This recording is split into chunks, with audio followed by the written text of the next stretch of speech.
Masalah besar seorang speaker bukan sebab bila dia cakap orang tak dengar. Tapi apabila dia berbicara, orang tak ingat apa yang dia cakap. Dia tak impact. Abang Bat ada solution. Tengok video ni sampai habis.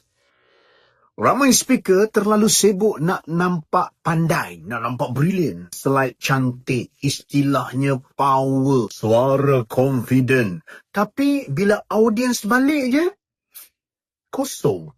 Kita kena ingat speaker yang hebat bukan sekadar menyampaikan ilmu. Dia buat orang faham, dia buat orang rasa, dia buat orang ingat. Dan yang paling penting, dia menjadi asbab orang itu bertindak. Sebab tu dalam setiap penyampaian, tanya 4 soalan ni. 4 soalan ni akan mengubah anda. Yang pertama, apa yang mereka perlu faham. Yang kedua, apa yang mereka perlu rasa. Yang ketiga, apa yang mereka perlu ingat. Dan yang keempat, apa yang mereka perlu buat. InsyaAllah, anda akan jadi seorang speaker yang luar biasa. Apa? Nak lagi tips? Komenlah. Nak.